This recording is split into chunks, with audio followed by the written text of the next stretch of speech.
Hello guys, good day sa inyo lahat. Uh, Ipapakita ko lang sa inyo or i-demo ko lang sa inyo ang aking visual fiber optic network. Pero sa ngayon is nakatutok lang siya sa FBT. FBT muna tayo. Mamaya na tayo sa yung mga naka PLC. By the way, itong project na to is para sa ano lang to, para sa akin lang to so far ngayon, pero meron ng interesado na magamit nito. Itong project nito is naka-attach ito po sa WordPress, no? So hindi siya standalone kasi yung aking ang aking billing and subscribers info, mga ganon, mga invoicing is nasa loob ng WordPress. So definitely, ito nasa WordPress. Ito is para lang din to sa akin at sa aking mga installer para makita nila agad. So since visual na tao ako, so gusto ko yung meron akong makikita kung ano yung nangyayari, kung saan yung mga hapbox. Instead na yung nasa ano lang, nasa ating Excel. So, kung magtataka kayo bakit ginawa ko pa to, meron namang no, yung ano yun, ISP design, doon kasi is hindi siya FBT. Ito kasi more on FBT. So, hindi pa talaga to pulido. May mga changes pa to na mangyayari. So yun, umpisahan natin sa sa ating server, no? So example, ito yung natin server. Meron akong nilagay dito na example. For example, is yung server ko dito sa area na to is na si Visol 4PON GPON. Yan. Tapos kung i-check natin, naka-active ito yung IP address, naka 4 pon siya, so pwede ka mag-choose yan kung ilang pon yung equipment ninyo. So dito sa example ko is 4 pon, ayan. Ito is tagging ng ating fiber optic. So pwede mangyari yan na 4 core or 2 core or any core kung ano ninyo. Tapos ito yung mga ito yung color ng ating fiber optic. Like say, pag 2 core lang, so syempre, blue yan at saka orange. Pero pag 1 core lang yan, syempre, magiging ano lang din yan. Magiging blue lang din yan. Ano? So, ito, nilagay ko ng tagging yung yung cable natin. So, example ito sa papuntang Barangay 1 is blue siya, no? And then itong pangalawa is Barangay 2. Then ipagpalagay natin itong city proper is papunta sa right. So meron din siyang tagging, no? For example, ganyan. So ayan, save natin. And then always yan dito, server to NAP, kasi yan yung magiging ano natin, batayan. So, ayan, 2 core. Dito siya kukuha ngayon. Ayan. Tapos, ito yung first snapbox natin. Okay, yung sa first snapbox natin na blue, nilagyan ko siya ng blue. Siya yung active at ito yung kung saan siya ngayon naka-connect. So, naka-connect siya sa main road 2 core. Dito yan. Ito yan makikita. Ito, main road 2 core. Kanina, di ba? Yan yung pangalan ng ating fiber. Okay? So, meron siyang split. So, ilan yung ratio niya. Ipagpalagay lang natin is 95.5. So, anyan siya. Tapos, meron siyang cassette. Yes. So, ito, ilang ports yung ano niya. Dapat to, ang tawag dito is cassette ports. So, anyway. So, 8. Ang gamit ngayon ng port is port 1 at saka port 3. So, naka-detach na yan. Ibig sabihin, pwede ka mag-detach ng ibig sabihin, papunta sa bahay. Let's say, port 4, i-detach natin. Ayan, tapos save. Ito na yung port 4 ngayon. Okay? Pero naka-plan. Ibig sabihin, hindi siya na setup. Unlike dito kay sa first dito sa port 3 is naka-setup na siya. So example, nilagyan ko dito Mario ang pangalan, no? Tapos ilagay yung address, contact number niya, tapos date ng pag-install, tapos ito yung mga photos. Pwede ka maglagay ito ng mga photos. Photo ng picture ng bahay, picture ng ilan yung reading ng kanyang signal, yung itsura ng panap box, ganun. So pwede ka maglagay dito, tapos pwede ka rin maglagay ng notes. Ganun din dito sa ating mga napbox, pwede ka rin maglagay ng photo kung ano yung itsura ng ating napbox. Tapos pwede ka maglagay ng notes niyan.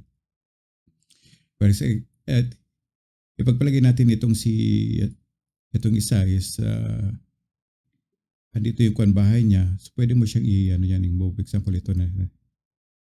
Andito yung bahay niya. Pwede natin yan i-change yung orientation ng kanyang ng bahay, yung linya ng bahay. So ayan, tapos pwede na natin yan example, ito si Carla, no, address ni Carla, yan, date blah blah blah, no, example, papalagay lang natin ng ganyan. So huwag kalimutan na gagawin siyang active. So pag once magiging active yan, magiging green na siya. Yan. And then, punta tayo sa second nap. Alright? So, kung magtataka kayo bakit meron siyang orange, hindi po yan yung orange na to. Okay? Ang tawag dyan is branching. Sa branch. Okay? Again, active siya. Saan siya nakakonect? Ganun. Meron siyang split. This time kasi meron siyang branching, mas mataas yung dito ng pag-split kasi nga yung 25 is papunta siya sa branching. Okay? So ayan, dito is yung pawn 1 is nagiging active, yung orange is pass through lang siya. Ibig sabihin pass through, dadaan lang siya. Hindi siya talaga magiging active diyan kasi doon siya sa kabilang barangay. Yun. So, ang magiging active lang dito is yung pawn 1. Pero nasa loob siya ng buffer tube ng 2 core. Okay? Or belong siya sa 2 core. Okay? So, ngayon, pwede naman maglagay dito ng cassette. So, again, nasa inyo yan. Or wala siyang cassette. So dito sa example na to, wala siyang cassette, no? So ayun. Tapos pero naka-check yung branching. Ngayon, since naka-con branching yan, ibig sabihin yung 25% ba yun? Yung 25% nabilong siya sa branching. Okay? So first branching, ito, pero naman dito yung note na kung saan siya belong since branch siya. So meron talaga siyang notice dyan. Tapos split niya is 50-50 since dalawa lang sila, no? Ginawa ko siyang 50-50. Supposedly itong buffer tube state na to is wala na to kasi one core na lang yan. So, may mga changes pa siya. Tapos, meron siyang cassette. Yes, meron siyang cassette. Ayan. And then, yung last na napbox sa branching, cassette na lang siya. Wala na siyang ratio. Okay? Kasi 50-50 yung niset natin dito. Ayan. So, kumbaga, last cassette. So again, pwede ka dito mag-detach yan. Mag-detach ka ng mga bahay dyan. O mag-detach ng mga ports papunta yan sa mga bahay. Okay? Next is pang third nap. sa ating example is third knob, ganun pa rin yung setup niya, yung configuration niya naka-split since doon 75-35 75-25, dito is 65-35. Active pa rin yung pawn 1, pass through pa rin yung ano, yung orange. Meron siyang cassette, yes. So dito sa example na to nilagyan ko ng 16. No. So ayun. Pero ang blue na buffer tube or blue line, papunta siya dito. Yung orange is didiretso siya dito. Okay? So, in short, dahil 2 core lang siya, dapat 1 core na lang to dito, no? Magiging 1 core na lang to, 1 core na lang din yan. So, puro orange na yan kung saan mo man siya gustong ipatakbo. Pero, sa ngayon, hindi siya naka-setup. Dapat ko mawala na to since ano na yan, 1 core na lang. Ito yung fourth knob box. No, so again, meron siyang split na 50-50, meron siyang cassette. Suppose ito kung mawala na to. So ito na yung magiging ano niya. Meron siyang cassette, yes. Pwede ka rin magawa dito ng branch. Ikaw na bahala kung ano yung setup mo. And then, ito na yung, ipagpalagay natin, ito na yung pinaka-end ng blue line. So ayan, cassette na lang siya. And then, sa orange, ayan, since first knob ng orange, so again, pwede mo siya lagyan ng 95.5 kasi nga, hindi naman siya nagamit dito eh. Pass through lang siya dito sa mga ano na to. Di ba? Sa blue. Dito siya nagiging first knob na orange kaya siya pwede mong i-set ng 95 or 98.2. Tapos end of the line na tong ano or suppose wala na to kasi nga ano siya balik 1 core na lang to. So suppose wala na to. Tapos meron siyang cassette, yes. Pwedeng wala, pwedeng magiging branch yan. Okay? So ayan. And then pwede kang continue ulit. Example dito, yan. Example, second knob na orange, ganyan. Active. Ngayon, pwede ka maglagay ngayon dito ng knob to knob. Ayan. So, ano yung fiber cable hindi pa talaga siya kompleto, dapat 1 core na lang to. No, pero pagpalagay natin para magano lang siya, mag-connect, yan, pwede nyong i-change yung orientation ng ating kable. Tapos, ito ngayon, pwede mo na siya ngayon ma-edit. So, orange to siya, no? Ito yung blue kanina, ito yung magiging orange. Meron siyang split, so ito magiging since 95.5 doon, ito 90.10. Suppose wala na to. Meron siyang cassette, yes, may cassette. Ilang ports yung cassette niya? Lagyan natin 16 kasi marami mga bahay dyan. Then pwede ka na mag-touch ng mga bahay dyan. Or yung papunta sa mga bahay. So, yun guys. Yan. And then, pwede mong i-delete yan. Kung galing gusto mong i-delete, pwede kang mag-hide ng mga, example, gusto mong i-hide yung mga knockbox, i-hide yung mga houses, or i-hide yung line para mas makita mo. Pwede kang mag-search ng customer or yung address. Ano yung, dito? Yung list ng inyong server.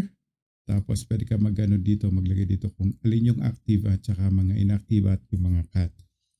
So, yan. Visualization lang to. Ito ay available lang ito para sa akin o at saka sa aking mga installer. hindi to makikita ng aking mga subscribers. So, kung meron akong gustong ipapacheck sa tao ko, let's say, ito is nag ano to, naka-cut ngayon, ganyan, pwede nilang pwede ko sa kanila sabihin na paki-check yung ano, papakikuan tingnan sa map. So, madali nilang mahanap ngayon kung alin yung nakakat at ano yung kung ano yung itsura ng bahay, anong itsura ng ano, sino yung tao doon, anong address, contact number ng taong yun or ng subscribers. Ngayon, pag once na ano na nila, natawas na nilang ano, magawa, no? So, pwede nilang iset na active. So, pag magiging active yan, magkaroon ako ng simple notification na sabi na ano na nagawa na. So, pwede ko nang i-ano yung ano na sasabihin sa subscribers na nag-active na yung kanilang connection. Yan. So, pwede ka rin kung dito mag-delete na pwede mong i-delete yan. Yan. Delete yung isang ano, so magiging available na siya ulit. Sana yun. No, so yun. Ayun guys, sneak peek lang sa ating munting ginagawang project. Sana nagustuhan ninyo at hopefully kung ano man, kung gagawin ko tong standalone or gagawin ko tong ano still pa rin plugin sa ano sa WordPress. So nag-isip ako kung i-release ko siya publicly or ano privately. Kung merong mang gusto, baka magpapa-ask ako ng license nito, no? So tingnan natin, pero so far meron nang nag-ask nito. Doon ako sa kanya nag-inspire or nagkaroon ng inspiration. Nagkaroon ako ng inspiration na gagawin ito kasi siya din yung nag-ask kung possible ba. So sabi ko, pareho tayo ng nasa isip. So sige, why not? So ayun guys, thank you so much. Have a good day sa inyong lahat.